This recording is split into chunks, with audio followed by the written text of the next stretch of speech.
The Gospel of Gold by G.S. Lewis.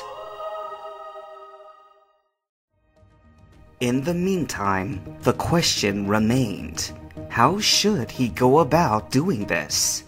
If he was spotted and recognized, that cop would be on him in a heartbeat.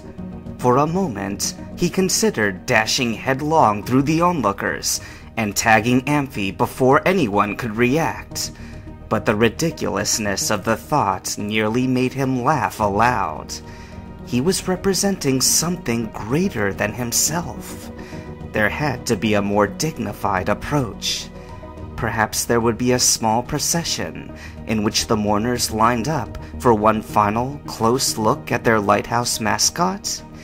If so, he could hopefully get in close and pass off a single innocent touch. No, came a gentle chastisement in his subconscious.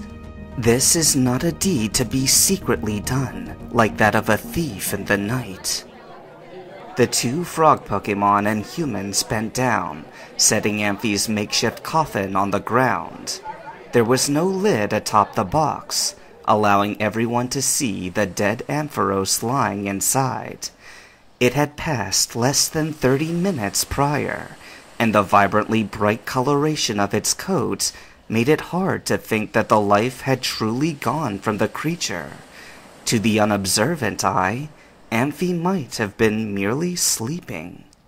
So close, and yet so far, thought Gold, as the bearers withdrew to join the group. Everyone seemed to want to keep a respectful distance of at least 5 feet, so that the sight of Amphi was not obscured. Gold frowned. Attention on Amphi was good insofar as it kept attention away from him. On the other hand, the moment he stepped forward to lay on hands, he would be revealed. Be strong and courageous. The small voice in his head spoke again. It was not his own, nor was it even vocal, but he perceived it by intuition. You need not touch, merely speak. At this revelation, Gold's eyes widened. Was it possible that, back in the lighthouse, he could have simply commanded the fever to leave Amphi, and thus avoided this mess? But no, the spirit hadn't been on him then. He did not know why, but he remembered the incident with Silver back in Ilex Forest. There was nothing to touch then, but a touch had never been necessary. Gold had only to speak by the spirit's authority. As if prompting him, the sailor who had borne Amphi's box removed his hat and looked expectantly at the rest of the crowd. He cleared his throat awkwardly. Well, it feels like somebody ought to say a few words. That did it. Addressing nobody but the occupant of the coffin, Gold raised his voice. Awake now, sleeper! He cried, in a voice that carried. Your lighthouse is rekindled! Rise and shine again! For one moment, Gold felt the gaze of every attendant fall upon him. But the next instant, it was lifted to the creature who stood upright from his final resting spot. Amphi let out a noise between a bleat and a bellow, and the orb at the tip of his tail began to glow. The luminosity increased starkly, to such a degree that the audience made a collective gasp as they covered their faces. What followed was a rumble like thunder. When Gold sensed it was safe to look again, he cautiously withdrew his hands from his face and raised his head. Amphi had climbed out of his funeral box and now stood, neck craned, over a shell-shocked Jasmine. She stared up in wonder from her kneeling position, eyes glued to the Pokemon that had died right in her arms, yet lived again.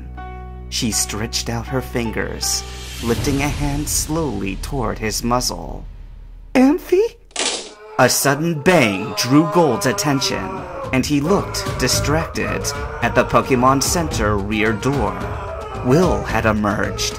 His mask was gone, and he was clawing his eyes with both hands, shrieking in obvious pain. I can't see! I can't see! Oh god, I'm blind! Oh, it hurts! Alarmed, Gold gave the rest of the crowd a sweeping glance. Aside from the bewilderment and confusion, none of them seemed worse for wear. Out of everyone within range of Amphi's light burst, only Will had been affected. Will, who had been standing behind protective glass, wearing a mask over his eyes. Will, take it easy! Panted Gold, running back to him. Here, uncover your eyes and let me have a look. No! Get away from me, you witch doctor! Will screeched, stumbling back. He knocked over a garbage can, then tripped on it as it rolled. But still, he only used one arm to brace his fall. The other he kept locked over his eyes, still screaming with agony. Amidst his flailing, he somehow activated a Pokeball on his belt, and another light of summoning flashed. From it materialized Xatu, his psychic bird with totem wings. Gold inched away, but Xatu made no moves to attack him. Indeed, despite being the last player to enter the scene, it seemed the only one among them all to remain totally unaffected by confusion. You tricked me! Will screeched, scrambling to his feet. Your healings never had anyone before! You did this so you could escape from me! That's not true, Gold protested. I don't know why only you were affected this way, but I can help restore you. I won't let you! Panted Will. I can't trust you! Xatu, get us out of here! Wait. Gold held up his hand, and to the wonder of all, Xatu heeded his command.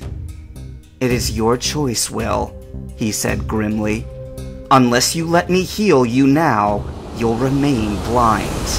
Yes, blind, until you learn to see past your own aspirations. Will bared his teeth in a pained grimace. I'm not that blind, he grated. Even without eyes, I could read people enough to know them better than they know themselves. You can, said Gold solemnly. But knowing is not the same as understanding. If it were so, you would have seen a much greater picture. You would see the spirit of my words. Xatu! What are you waiting for? Gold sighed and nodded to the totem bird. A second later, in a blink of purple light, Will and his Pokemon were gone. Idly, Gold wondered where they had retreated to. Will has such foresight, yet he didn't see this coming. I didn't either, not this way, but I've gotten through safely again. What a wild ride this has been.